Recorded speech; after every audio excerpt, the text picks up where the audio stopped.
Hello दोस्तों, जय श्री राम। तो कैसे हैं आप सब दोस्तों।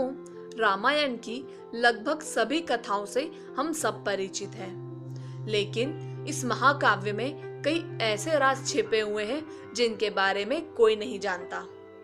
आज के इस वीडियो में हम आपको रामायण से जुड़े 10 ऐसे ही रहस्यों के बारे में बताने वाले हैं। तो चलिए दोस्तों शुरू करते हैं और आपको बताते हैं रामायण के 10 चौंका देने वाले रहस्य।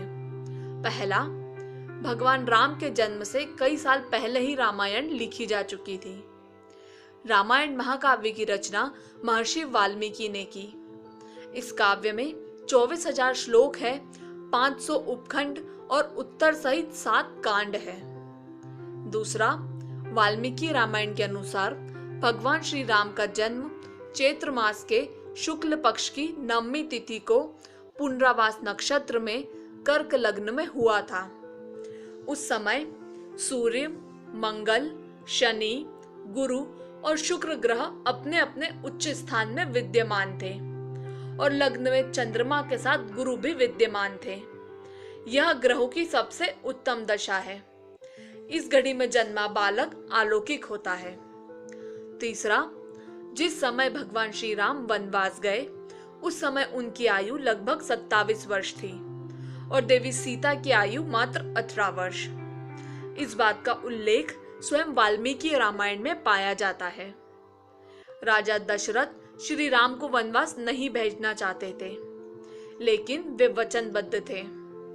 जब उन्हें श्री राम को रोकने के लिए कोई उपाय नहीं सूझा तो उन्होंने श्री राम को यह तक कह दिया कि तुम मुझे बंदी बनाकर स्वयं राजा बन जाओ। चौथा, वाल्मीकि रामायण के अनुसार समुद्र पर पुल बनाने में मात्र 5 दिन लगे थे।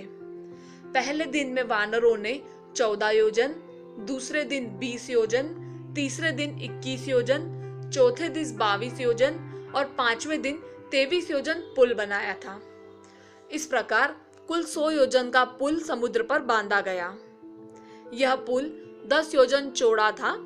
एक योजन में लगभग 13 से 16 किलोमीटर की चौड़ाई होती है।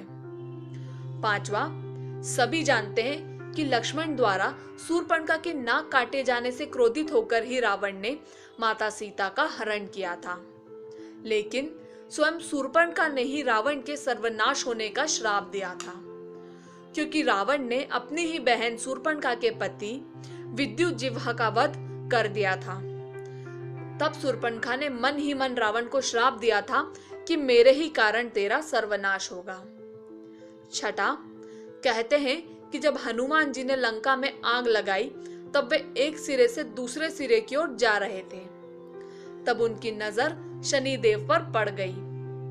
वे एक कोठरी में बंधे हुए थे। हनुमान जी ने उन्हें बंधन से मुक्त किया। बंधन से मुक्त होने पर शनिदेव ने हनुमान जी के बल और बुद्धि की परीक्षा ली और उन्हें इस बात का यकीन हो गया कि ये सचमुच भगवान श्री रामचंद्र के दूत हनुमान जी है।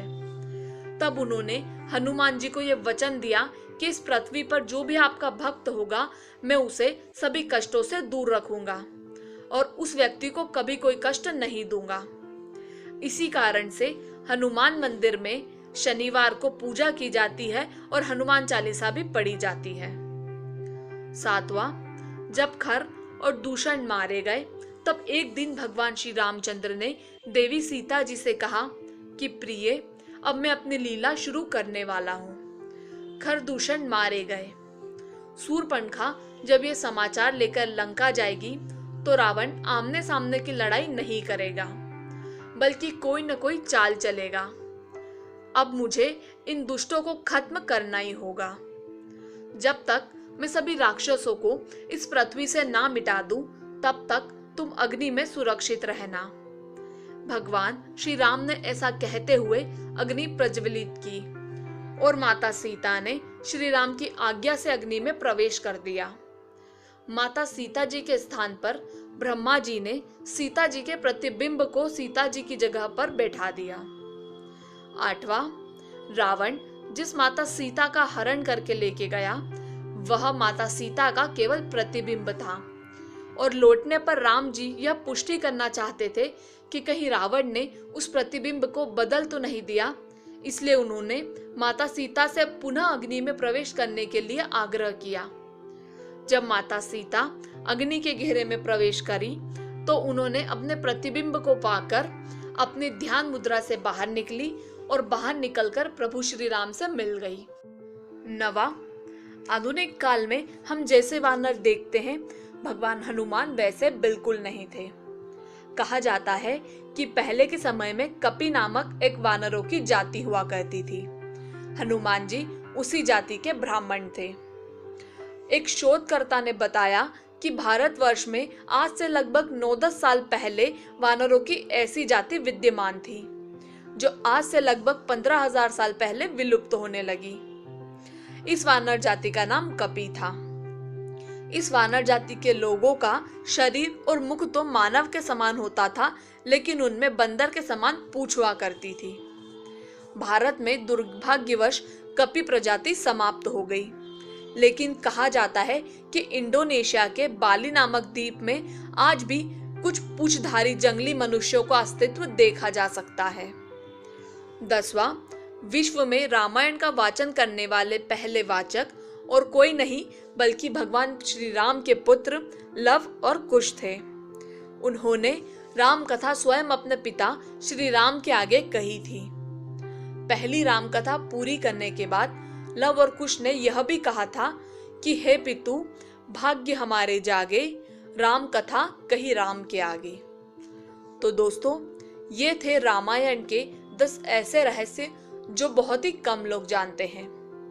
इन रहस्यों को जानकर हम सभी के मन में रामायण के लिए श्रद्धा और उसके लिए विश्वास और भी अधिक बढ़ गया होगा।